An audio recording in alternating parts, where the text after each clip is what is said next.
Welcome to Your Strata Property, the podcast for property owners looking for reliable, accurate, and bite-sized information from an experienced and authoritative source. To access previous episodes and useful strata tips, go to www.yourstrataproperty.com.au. Hello and welcome. I'm Amanda Farmer. It is lovely to be with you this week for our Strata podcast. This week I am bringing you my chat with Mark Atkinson, the director of Atkinson Legal, which Mark tells me is the only specialist strata law firm in Western Australia. I hope I don't receive emails about that, Mark. Mark was a founding director of Strata Community Australia and is also a fellow of the Australian College of Strata Lawyers. He has worked in strata law for close to 25 years and has been counsel in many of the leading WA cases in strata law. If you are in WA, and I know that we have many loyal WA listeners, then you probably know or have at least heard of Mark and Atkinson Legal. Mark has been heavily involved over many years, as you'll hear us say, in the WA law reform process, assisting the Land Agency in WA and many other associations to progress reform to the Strata Titles Act. And at the time I was speaking to Mark, the amended Strata Titles Act was scheduled to start the very next day, the 1st of May. I asked Mark to share his thoughts on the reforms. What is there to look forward to? What perhaps has been overlooked?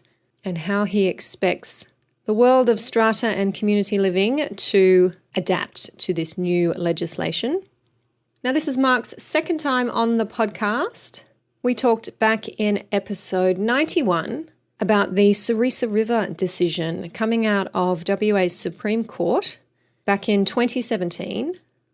In that case, a bylaw that effectively prevented short-term holiday letting was upheld.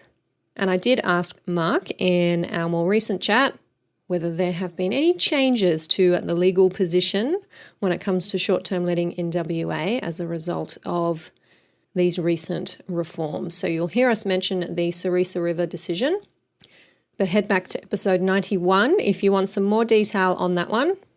As always, there are links in the show notes to this episode to the transcript and also the legislation itself if you want to check it out. As a New South Wales practitioner, having been through significant reform in the recent past, I do want to wish all of our WA practitioners, strata managers, service providers, and of course owners all the best navigating this new regime. If you do have questions about specific aspects of this new law and need some guidance or access to further resources, do reach out to me. I'm more than happy to put you in touch with Mark, and you'll also hear Mark give his direct contact details at the end of the episode as well. Now, it's been a little while since you have heard from my co-host, Rena Van Alst.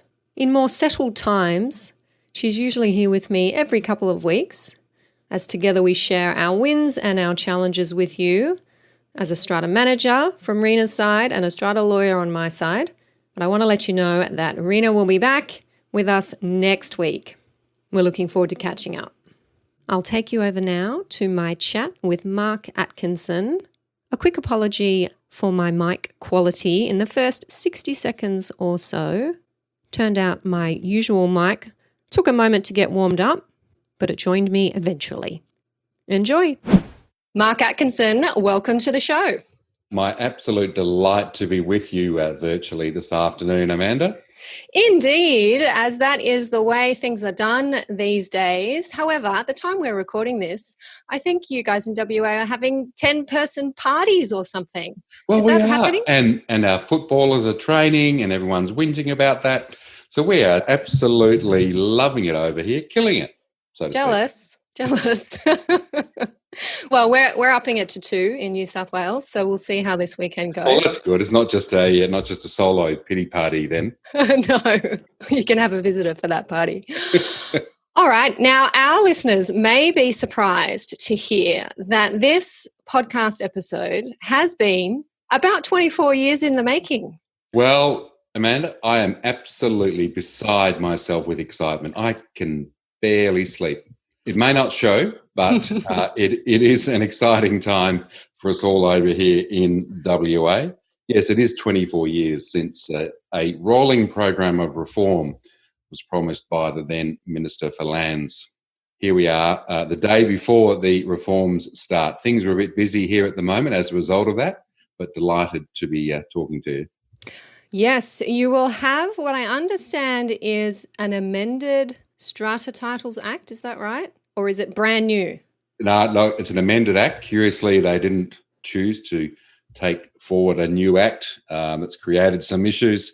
But look, it is basically a new act in substance, even if not in name. So basically, I don't think there's a section that's been left untouched. Very interesting. Why did it take so long? Well, back in 1996, 24 years ago, there were two events held at a big entertainment centre. 16,000 people attended those events in total. And for most of the time those events were on, they were there screaming at the then Minister for Lands and bureaucrats, complaining about some very minor reforms that had been introduced without their knowledge, they thought. So the minister, I think, was reasonably scarred by that. And that lesson was learned very deep, I think, also inside our land agency as well. So it's taken a while to recover from that scarring process. There have been an enormous number of people on committees endeavouring to drive the reforms forward. It's been caught up in various political cycles over the years where the amendments have been progressed and then put back as we get closer to an election every 4 years. Essentially, the reforms got a real kick along when the local property council director, Lino, got developers interested in the prospects of community titles in WA. And that was the real spark back when the last Liberal government was in power. And now the reforms were introduced by the Labor Party, but on a bipartisan basis. So there wasn't a lot of dissent in Parliament about the reforms, thankfully. Now it's all being delivered in a rush. After 24 years, of course, this is how it all works. But it was only 2 or 3 weeks ago we were told it was going to be introduced on the 1st of May. And it was only last Friday we were given the last elements of the reforms, the prescribed forms that are necessary. So it kills me that it's so urgent after 24 years, but here we are. Before we get into the changes that have been made, and I will ask you to let us know what the top need-to-know changes are, can you tell us, Mark, what were some of the problems with your legislation? Well, you know, Amanda, that every year I'd attend the conferences of strata lawyers, and I would say how great our legislation was in Western Australia. And that is entirely true, of course. I wouldn't tell a mistruth. But there were some shortfalls. One of the biggest shortfalls from the developer's perspective was the absence of community titles and the absence of leasehold strata. So both of those absences are being fixed by the strata reforms. So that was a significant element that was available to be used elsewhere in Australia, but not in Western Australia until recently. The other big missing element really was strata managers. In our still current Strata Titles Act, there was not one reference to strata managers, despite them being a significant industry. So it was felt that it was necessary to amend the Act at least to get them included in the tent and then put some limits and standards around their conduct.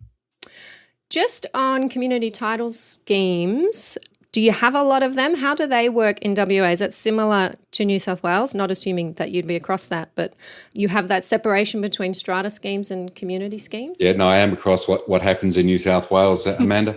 We have none at the moment. The legislation for community titles hasn't yet come into force and won't for a few more months, but we will get some. The legislation is different in Western Australia than in New South Wales because of differences around our subdivision legislation. But it is still, it's got some common features. Tiered schemes probably only going to work in the larger parcels, such as at Breakfast Point in New South Wales. I'd expect to see a similar sort of take-up of those size sites here in Western Australia. I suspect we have learned a bit from New South Wales about some of the pitfalls with community title schemes. Hopefully we have anyway. And they will be used where they are appropriate to be used. I know a lot of developers are pretty keen to get a hold of them and start to implement them. Or maybe they were before the world went topsy-turvy. Well, yeah, things have changed the last 3 months. So what would you say, Mark, are the top 5 need-to-know changes for our listeners?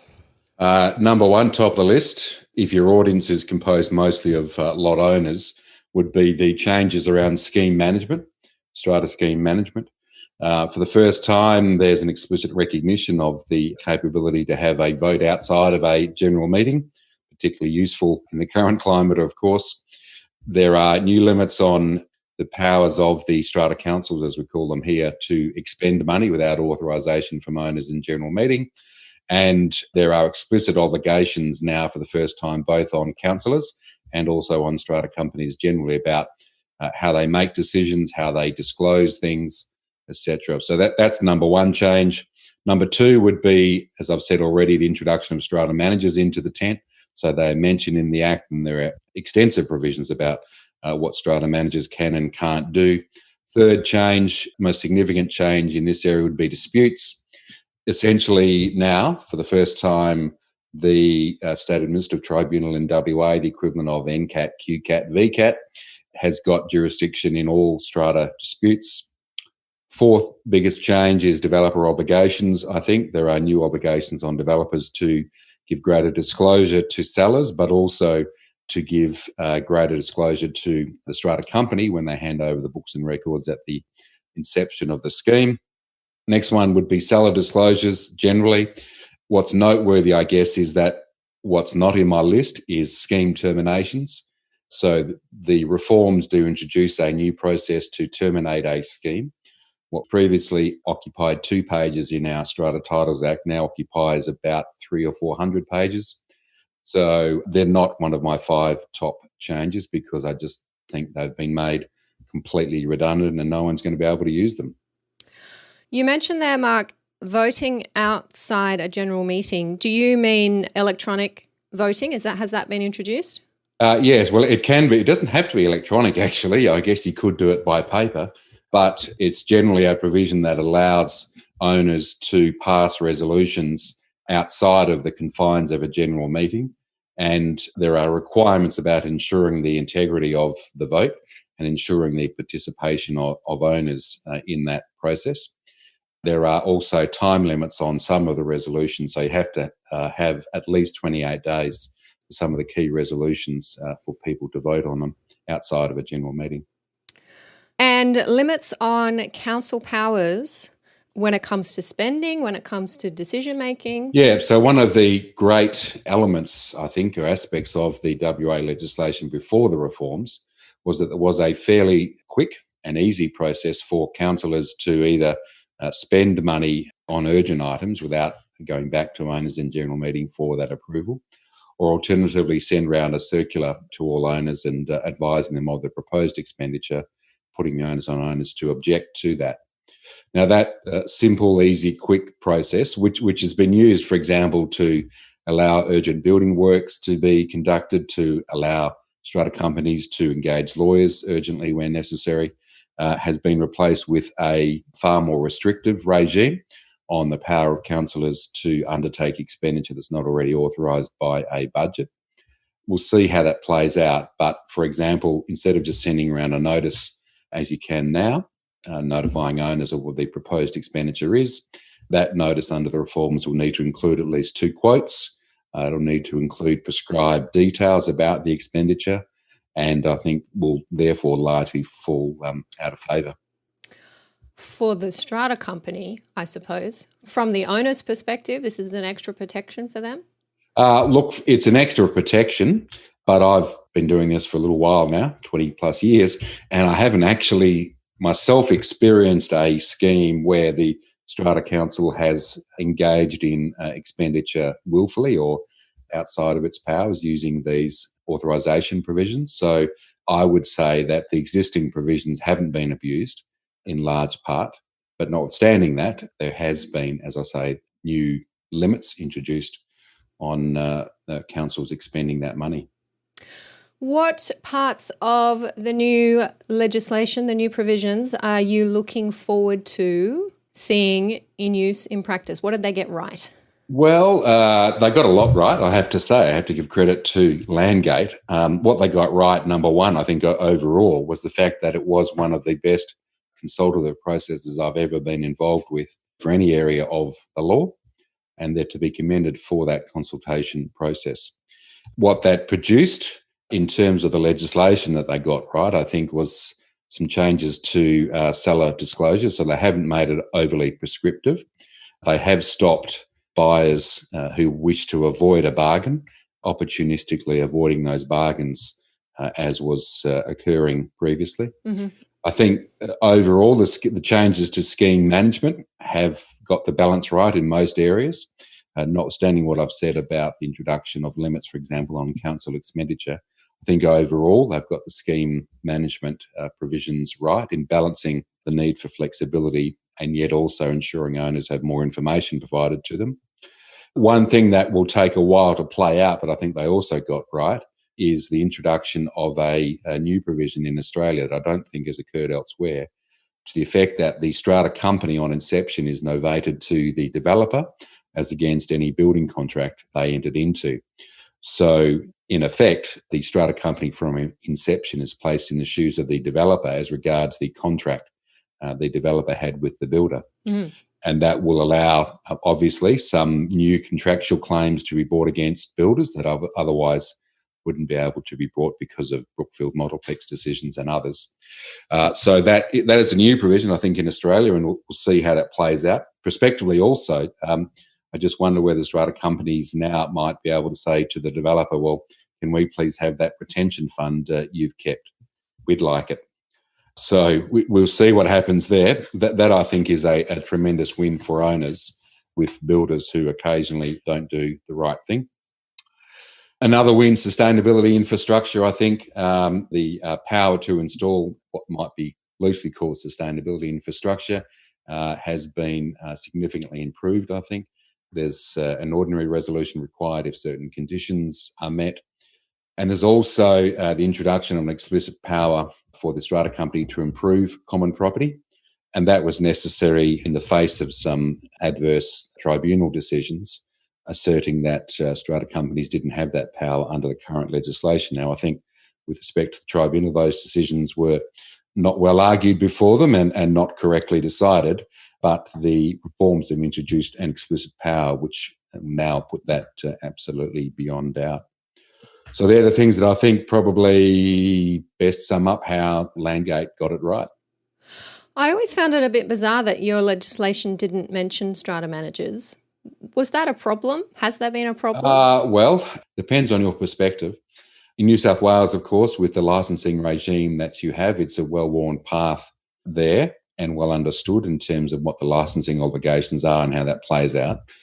Elsewhere around Australia, the licensing regimes are either non-existent or light touch regulatory. In Western Australia, there's been no regulation at all, and the concern was twofold about that. Number one, that managers hold for a long period of time large amounts of money, millions of dollars in their accounts, with minimal oversight, statutory oversight.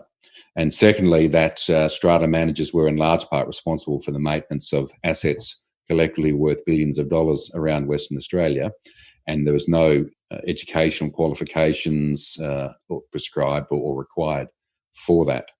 So in that sense, yes, it could certainly lead to problems. There had been managers who unfortunately had decided that them using the money was better than the strata company having the money, and occasionally managers just weren't up to the task with managing complex building assets. So there was certainly a push from many people to introduce licensing. What resulted from that, however, was not licensing, but quasi-regulation, really, and I think that's part of the problem. So managers are now in the tent, but the obligations on managers do not approach anything like a full licensing regime, notwithstanding those risks continue to exist. So yes, I would say that problems had arisen occasionally. There was certainly greater risk for more problems to occur in the future with increasing size of schemes and complexity of assets. and funds held. But the solution to that has sort of come out of the consultative process is not an ideal one with respect. You mentioned that now all strata disputes will go through the State Administrative Tribunal. I assume that means previously the applicant had a choice, is that right, if they went to a court? Yeah, so that they still have a choice. In fact, in large part, they still have a choice, but with cost consequences if they decide to go to a court. In reality, most people were already using the tribunal for the run-of-the-mill disputes about breaches of bylaws, etc. But under our provisions as they exist until tomorrow, people have the power to, for example, approach the court about a scheme termination, about a restructuring of the scheme, about any sort of key resolutions or any key decisions that would require unanimous resolution or resolution without dissent. So there were probably 20 or 30 disputes a year that would appear in the courts rather than in the tribunal, and they've now all been brought into the purview of the tribunal. In terms of your practice, Mark, have you added some team members and are looking forward to a productive year ahead? I haven't added team members. I've upped their hours, and probably they tell me they're working much harder, even beyond the hours I have increased them to. We do a lot of disputes work, and I do anticipate an uptick in disputes work. The tribunal, for example, is now given power to terminate strata management contracts or to vary them or to, I guess, intervene generally in disputes between schemes and managers. So my overall assessment is you're probably looking about a 50% increase in disputes taken to the tribunal. Mm-hmm. And because of some issues with the drafting of the legislation, probably also about a 50% increase in interpretation difficulties in those disputes. Yes, well, that has certainly been our experience in New South Wales. Our new legislation started in November 2016. I still refer to it as the new law, but I accept that it's nearly 4 years ago now, 3.5 years ago. And we have certainly seen that additional workload when it comes to interpreting the legislation. It leads me to my next question. What did they get wrong? What are the loopholes? What are the problems that you are getting ready to solve? I am ready to solve them already, of course, Amanda, because the reform starts tomorrow. You should be. I'm not getting ready to. The problems, well, and this should be taken in the spirit and recognised that I intended, and then recognising that, as I say, the consultation process was exemplary. The outcome, unfortunately, was that because of some limitations on resources at Parliamentary Counsel's office and because of the length of time it took to draft, there is a significant variation across the amendments in their quality of drafting. So we do see in part some low quality and certainly some inconsistent drafting.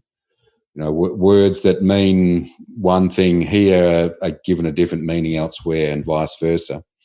So that's the number one problem, which is going to lead to issues with interpretation, I think, going forward for the tribunal. So we will see how that plays out. Missing sections. So you have a section that misses, it doesn't have, I should say, section 1A, but it has 1B, C, and so on. Very, minor stuff, easy to rectify, but just didn't get picked up in the final editing process. Second thing they got wrong, and this is a political decision, not at all a drafting issue or a land agency issue, but the political decision was not to introduce licensing, but to introduce a form of quasi-licensing with power in SAT, as I say, to terminate contracts or to intervene in disputes with strata managers. So that is as they would say, a suboptimal outcome, I think, for owners, but probably also for managers. I think they got wrong scheme terminations. Again, political elements weigh heavily here. No politician wants to be the politician responsible for introducing legislation that allows the little old lady to be kicked out by a greedy developer, and that would be a very bad thing. But the outcome has been, as I say, with the introduction of hundreds of pages of legislation, that process has been made effectively unworkable. From my perspective, if the Parliament didn't trust the tribunal to reach a correct decision about a difficult issue like termination, then it could have handed that jurisdiction to the Supreme Court, for example, who just about every day make decisions about terminating co-ownership arrangements.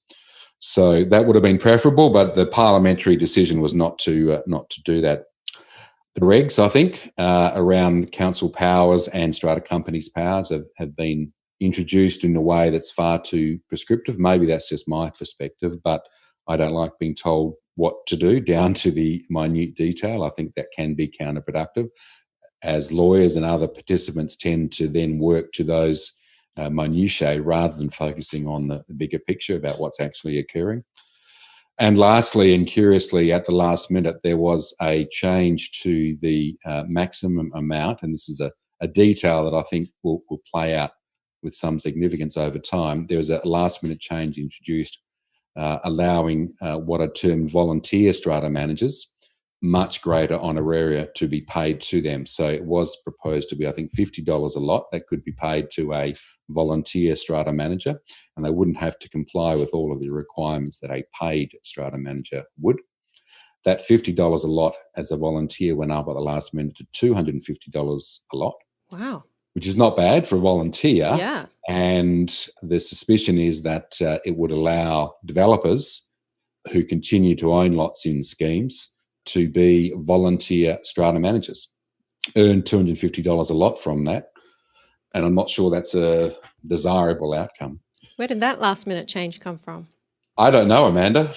It wasn't something that came across my desk, I have to say. You're on holidays at that time. Couldn't catch that. No, I never go on holidays. Always work. That's all I do. It's all about work. Yeah. It would not be a podcast episode of mine, Mark, if I didn't mention bylaws.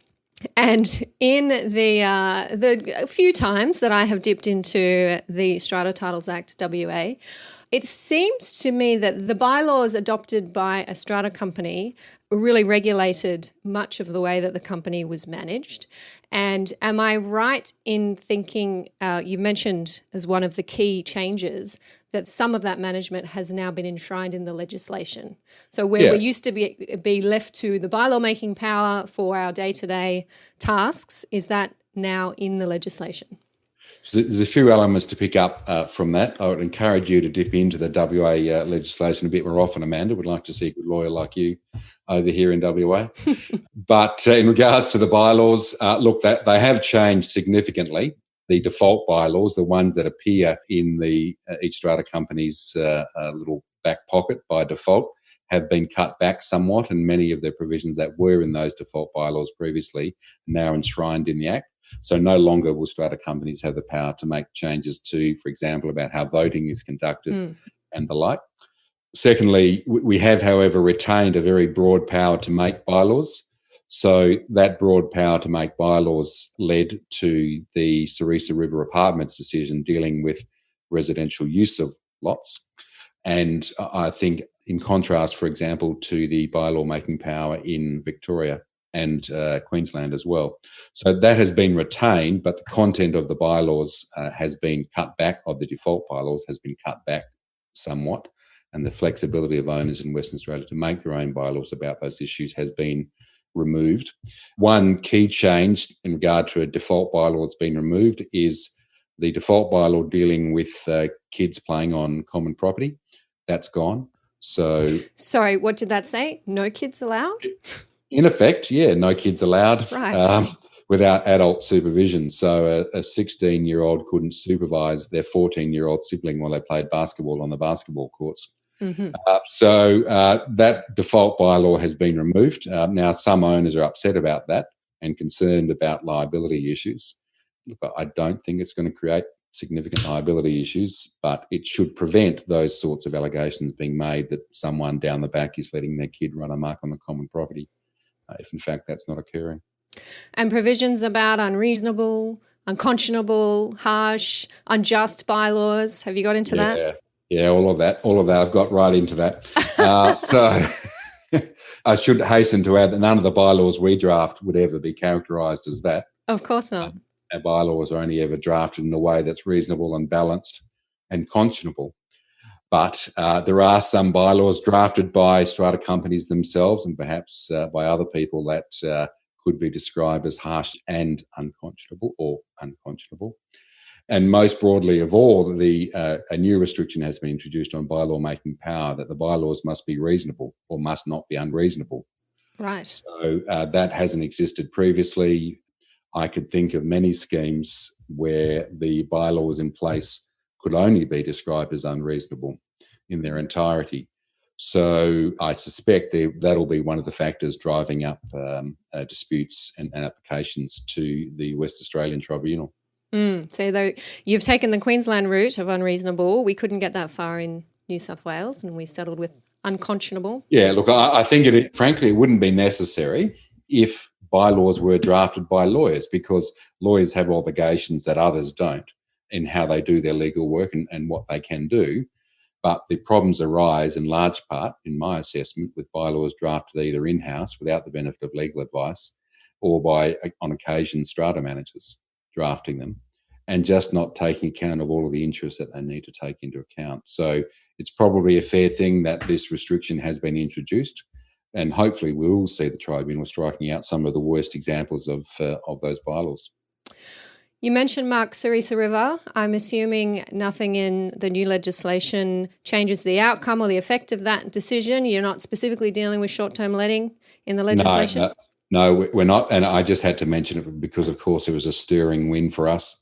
I will put a link to the decision in the show notes. The bylaw making power in that regard hasn't been changed. It hasn't been cut back. It hasn't been increased. We still have the same restriction on a bylaw operating so as to restrict the leasing of a lot, which was at issue in Ceresa River apartments. So my view remains the same, that in Western Australia you couldn't introduce a bylaw banning leases under a certain duration or licenses under a certain duration.